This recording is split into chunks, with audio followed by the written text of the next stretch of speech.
Good morning, Composition 2. Once again, our lecture is a little bit overdue. Um, Here is my microphone. I'm hoping, I'm praying that it's working. I think there's a little bit of static more than there was before. It is repaired and seems to be working, but I'm kind of disappointed that it's not as good as I was hoping. But anyway, as long as you can hear me, don't judge a book by its cover. Don't judge a presenter by his microphone and technical equipment, okay? So let's move forward. We did have a Zoom lecture last week, which I think was pretty productive. This week, I made it a point of finally getting through all the grading that I was behind on. So every class has gotten their grades for everything. So we're completely caught up. If you still haven't gotten an email, you should have. If there's some kind of mistake, then you need to contact me. But the composition 2 stuff has all been sent out. So you have 2 grades and sort of a list of the assignments that you've completed. So it's time for us to do the final paper. I explained to you what the breakdown for the evaluation was. So we're moving on to the next chapter, and I would like you to write a paper that is related to the new chapter's topic. So the next chapter after the adventure one is chapter 5 and is called Nature Attacks. It is a fact that throughout human history, one of the things that human beings have struggled with in order to survive is nature. And a lot of our beliefs and superstitions are related to nature, obviously. The earliest forms of religion in humanity and societies that were formed had something to do with nature because our entire lives revolved around that. Last summer, I made an attempt at gardening and farming, and there was way too much rain in Korea, as you know. We had 70 days of rain over the summer, which was a record. The rainy season had about 3 times as much rain as average, and you feel powerless to try and keep your stuff growing, you can't just stop the water. It just keeps coming, and the only thing you feel like you can do is do a rain dance or beg the sky to stop or pray to God to please give us some different weather.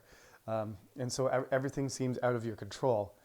This is what happens with natural disasters. Sometimes it seems like they come out of nowhere. However, there are certain places, obviously, if you choose to live there, that they are more dangerous. And if you do decide that's where you want to live, then you have to prepare for those situations. So we're going to talk about lightning first.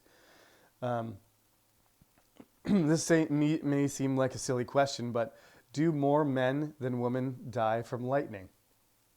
And it's statistically true that more men die than women from lightning. Exactly what the reason for that is, I usually ask this question in our class, and students usually get the answer right. It's not because, well, I guess it's partly because men disregard warnings more often in general. If it's there's a thunderstorm and there's a few lightning bolts hit the ground, a man might be less likely to run inside quickly than a woman. That's possible, but there's not really a fixed explanation for what the reason is. So this is what your topic is going to be about, because I think these days it's really important in academia to cultivate critical thinking and to rely on expertise and evidence and proper channels of education even more so than before. That is the reason why you go to university in the first place. I mean, university originally in England anyway were just places that rich families sent their children to learn about the world, to gain knowledge about language and philosophy and diplomacy and the skills that would allow them to operate at a high level in high society, right? To make connections and know other rich, educated people and impress them. That's sort of what university was. Oxford and Cambridge was a finishing school for young, rich Englishmen and when the British Empire was formed, Scots and Irish people too. And eventually people from around the empire. The university has changed somewhat, and but it's still not a skill-based place. It's a place where you accumulate knowledge, and it's supposed to, knowledge is supposed to be verified, and it's supposed to be rigorously researched. But what you see these days is information at your fingertips all the time, where you can just get information from anywhere, and you can just say, well, Google's smarter than me, so it must be right. But that's not the case. You often have to go deeper. Facebook is pretty notorious for circulating false information, and so is Twitter. And I'm sure, I don't use Instagram, but the same is true there. Recently, those companies have started flagging things that are obviously misinforming about the US election, about the coronavirus, because these things are actually quite dangerous if a lot of people believe the wrong thing. So when it comes to nature, when it comes to disasters and dangerous things, and like the coronavirus or hurricanes or typhoons or earthquakes, it's important to know the facts and the information and to get accurate advice. So we have to be on guard against all of these ideas that sometimes get collected and connected to each other tenuously. And we call these things conspiracies, right? So when there is a sort of network of not even false information, but a network of events, people, and correlations that are made by a group of people, and then that is spread around, and people start to believe it, but there is no real evidence for it. That's where conspiracies come from. So they're everywhere all the time, and they seem to be even more prevalent now. They've always been prevalent in human society, and the more educated you are, the less likely you are to believe these things, because you know information that contradicts what the conspiracy is trying to tell you. So we'll get back to that at the end of the lecture, but keep that in mind. Is there a lightning conspiracy killing men? I don't think so. But men tend to do activities, the outdoor activities that would make it more risky. It's not because there's a difference in height, a small difference in height, although technically lightning does seek out the tallest object. But if you were standing beside a group of people, it wouldn't necessarily pick out a guy who was 5 centimeters taller than somebody else. But yes, men do get hit by lightning more often. It's probably because of their behavior, not because of something related to their body chemistry or their size.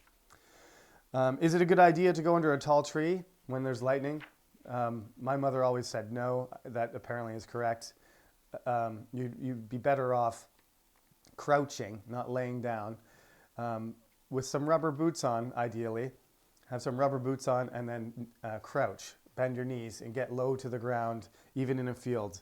But standing up in the middle of a field is not a good idea either. Do scientists know everything about tornadoes? Of course they don't. Weather is still a very, very complicated thing, which requires huge computers to analyze, and we still can't figure it out because it's a system that's connected to every other system on Earth. So if you wanted to know about tornadoes exactly, you'd have to know about all the weather systems exactly on Earth. That's the way it works, because they're all connected. Does the United States have more tornadoes than any other place in the world? Yes, it does. There's a place called Tornado Alley. And whenever I do this lecture, I always like to show my students the scene at the beginning of Wizard of Oz. Now, it doesn't matter anymore, because Wizard of Oz was released in 1930, something. I'm going to forget at the moment. 38? Long, long time before we were born. My grandfather was like 8 years old when it came out. So there's no difference between my generation and yours because it's a classic. It's an ancient movie almost by now, but it's still watchable. It's a fairy tale, and the acting is good enough. Judy Garland does a good job of a cute Dorothy. She's always surprised and hurt and sensitive about everything. But man, what she deals with at the beginning is a terrifying scene. She's actually dreaming, so it's not real. But there's a tornado, and she lives in Kansas, and in that area of the United States, there's something called Tornado Alley, which means Tornado Street. So there's 100 tornadoes that go down that area every year. It's pretty cheap land, obviously, because there is a chance if you buy that land and build a house that a tornado will come by and rip your house apart, and you have to build a new one, and you might be in the house and blow away too. So this is a very the land value is pretty low there. So you're taking a risk if you go and live in this area, but everybody knows what they're dealing with. So they have storm shelters, which is kind of a basement area where you shut the doors and you go underground, where the tornado can't, the wind can't get at you. At the beginning of the movie, the tornado is coming. She's on her bicycle. She's riding around. She's seeing a fortune teller who turns out in her dream to be the Wizard of Oz. And she rides home. When she gets there, her family's calling for Dorothy, Dorothy, and they can't find her, and the tornado's like right on top of them. So they figure like, oh, she's somewhere else. Hopefully she's in someone else's house or somewhere in somebody's storm cellar. So they run in to their storm cellar and they shut the doors, and they can't hear her screaming, please let me in, Aunt, let me in. So she just goes back into the house, and she goes into her room, and then the tornado picks up the house and spins the house. There's some crazy stories about tornadoes actually doing things like this. And anyway, I've never heard of a whole house being picked up. I think the house would rip apart. But her whole house spins up, and then, she's laying in her bed. She passes out. And when she wakes up, the house has landed in a magical land called Oz. That's basically the story. I think the record for somebody surviving, I shouldn't laugh because this is terrifying, but an elderly woman was in her house when a tornado came through, and she was in her bathtub, and the tornado picked up the whole house, including her in her bathtub, and she flew like 5 kilometers and landed in like a farmer's field 5 kilometers away, uninjured, without any, like only bumps and bruises. And the firefighters and policemen found her there, and she just went to the hospital, and they're like, okay, you're alive. You're the luckiest person ever. So cows have been picked up and like they've been moved. Cars have been picked up and they've been moved, and they come down a kilometer away, and they get set down gently enough that they're not damaged or killed. It's a strange event. I've seen small tornadoes before, but another good movie for you to check out, which is an old movie, is called Twister. And in Twister, they're storm chasers, but I'll save that for next week's lecture, because the next week's lecture is about these people who they're kind of obsessed. They're scientists, but they're kind of also explorers and risk takers. So they get in vehicles and they try to get as close to tornadoes as they can so they can get more information about them. So this is about lightning specifically. Every second of every day all over the world, there are more than 100 lightning bolts striking the earth. It's just electricity. It's just a flow of electrons going from the earth to the sky, or from the sky to the earth. It goes both ways. Every year, 100 people in the United States and Canada die from lightning. When I was in high school, one of the schools near mine, a really popular athletic guy, he was student council president and everything. He was just hiking in the woods one day, and he was struck by lightning and he was killed. He was a high school senior, and yeah, just I don't know. Nobody knew what to say. It was just the most random thing. It's a very scary thing because it could happen to anybody. Um, but yeah, it was just a sudden storm, I guess, and he was hiking and then got struck by lightning and he was killed. Now, 84%. It's not even close. 84% of the people that killed. So if there's 100 people that get killed in North America every year, 16 are women, 84 are men. So there's got to be a reason for that. I suspect it's the behavior, but lightning is the main cause of forest fires, and it starts more than 9,000 fires each year. California is the main victim of that in North America, but Australia and Brazil and Canada and Russia all have forest fire problems too.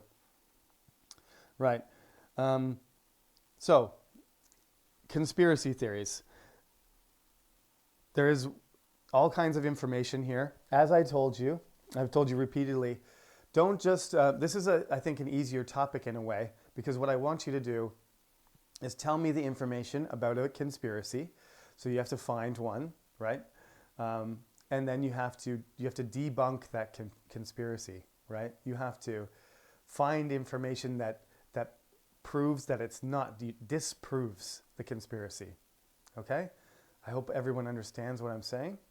So a conspiracy is an idea, it's a theory that something is happening, and usually there's a network of people, organizations that have a plan to control something, and this results in a conspiracy. It should be something that secret that people are hiding, but what you have to do is expose it, right? One of the classic conspiracies that we're dealing with right now is the coronavirus one, right? That China purposely created a designer virus in a laboratory in order to cause damage, to cause a pandemic, and they were already prepared for it so that their country would have less damage than the rest of the world. Now, it may look like that, okay? But this is what conspiracies do. They take a situation that looks like it could be possible and just makes it, makes that connection concrete, right? They turn it into a cause and effect instead of a coincidence, right? And that's basically what a conspiracy does. It takes a series of coincidences and adds them up. And when you add them all up, it paints a picture of a certain way of looking at things that often fits somebody's narrative perfectly. For example, the people in the United States. Now, in movies, this kind of masterminding happens. Like, this is something that I think young people are trained to think like, because creative directors and screenwriters come up with these very complex plots where these evil geniuses or terrorist organizations, and they have these elaborate schemes that have so many steps, Mission Impossible or Enemy of the State or all these kind of things, and they string all of these things together, and they are trying to make it work, or they are going to make this evil plan happen. But of course, the hero prevents it from happening. But in the Hollywood movie, it's not really a conspiracy. It's real, right? It's a real evil organization. There's an evil mastermind, and it's true. He is trying to take over the world, right? Or he is trying to manipulate the entire population of the United States, or he's trying to steal secret. He's trying to steal all the information from the United States government and bring it to Russia. There's all kinds of different scenarios, and we see them, and we're kind of conditioned to think that that's possible.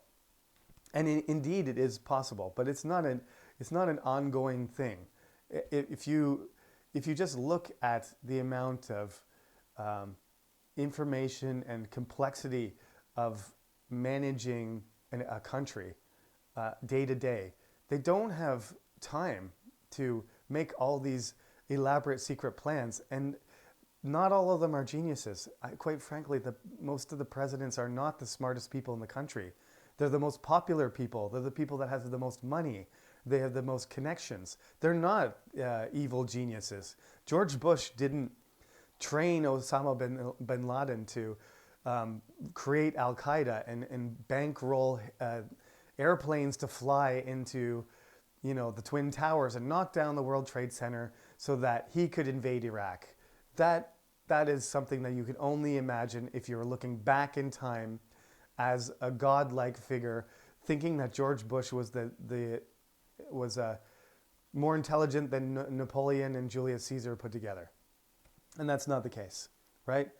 More likely things happen because there's a higher or less chance, and a lot of things happen randomly, and there's no cause and effect relationship for it.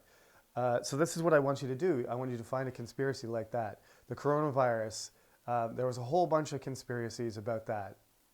Climate change, conspiracies about that, right? There's a lot of them in the United States. They love conspiracies, but I know there are conspiracies in Korea too. One of my favorite ones is a very sad event. When the Sewol sank, the owner of that company, that shipping company, was connected to a cultish type church, and he was on the run, and nobody could find him for like a month.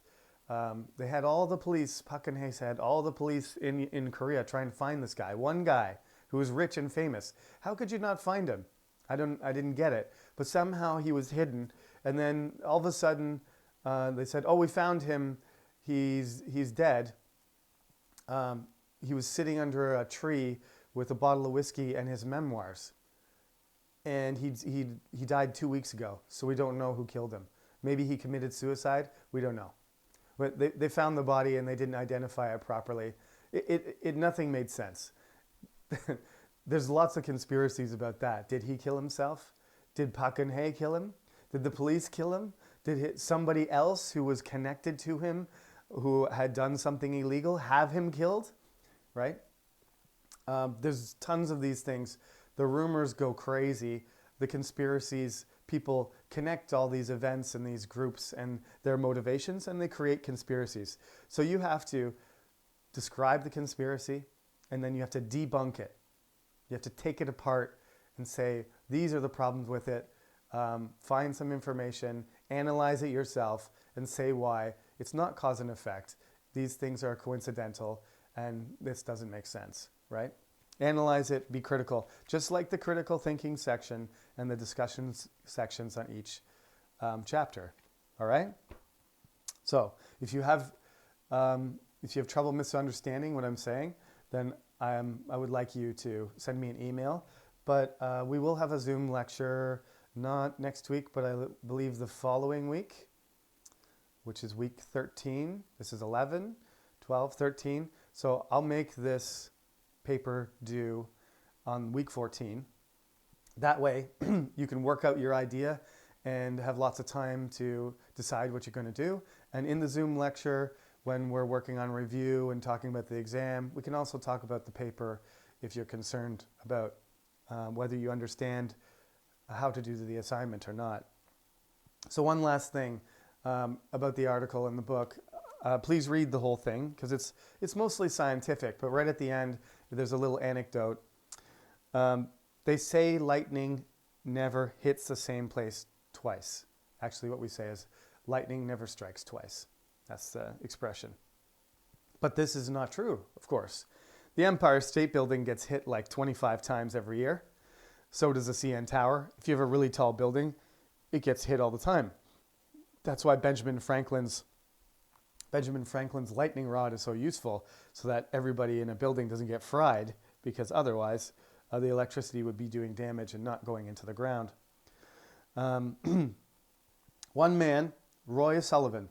I'm Jeremy Sullivan. No relation. Everybody always asks me as soon as there's a Sullivan, is that your uncle or is that your cousin? No. It's the same thing with you guys. Park Ji-sung and Kim Yana are not related to you just because you're a Park or a Park or a Kim, right? So Roy Sullivan, no relation. He was hit by lightning 7 different times in his life. I would like to think that because I'm a Sullivan, I would just I would be immune to lightning too, right? I'm not going to try it though. He was hit 7 times, so this is a world record. He was hurt each time, but he didn't die. Survived 7 times. I don't know how that's possible. Maybe he always wore rubber boots. I don't really know the details of the story, except that he died in 1983, 2 years after I was born. He wasn't killed by lightning. He committed suicide. It was because he was in love with a woman, but she didn't love him back, so he decided to kill himself. I think that's one of the most tragic suicides I've ever heard of. Like, it's almost like, man, you are the luckiest person alive. You've been hit 7 times, and God or the universe or your own blind luck has allowed you to live, and then you decide yourself that you don't want to live anymore because of somebody else. And I think, yeah, in some ways, I feel like that's ironic, or I guess it's tragic irony, that after many other people were hit once and died, that he would decide to take his life after being hit 7 times. But anyway, that's the thing. Lightning doesn't follow your belief. It doesn't follow your ideas. Lightning is nature. It operates in a set of rules that scientists need to discover. And that means that you should wear rubber boots, and you shouldn't stand in the middle of a field or under a tree. And when there's a lightning storm, you should go inside, where Benjamin Franklin's device will catch the lightning and pass it harmlessly into the ground. So that's it. Nature, lightning, and conspiracies for this week. The topic will be posted, and I believe the due date, it'll be the week 14, which would be, I think it's the first week in December. I will post it, but it's 3 weeks from now. That's when I would like you to hand in your final paper. Okay? Thank you, everybody, for listening. I apologize for being a few days late. Microphone is here. I'm really, really hoping that the quality is good enough, but we'll find out shortly, and I'm going to upload it no matter what. Have a good day.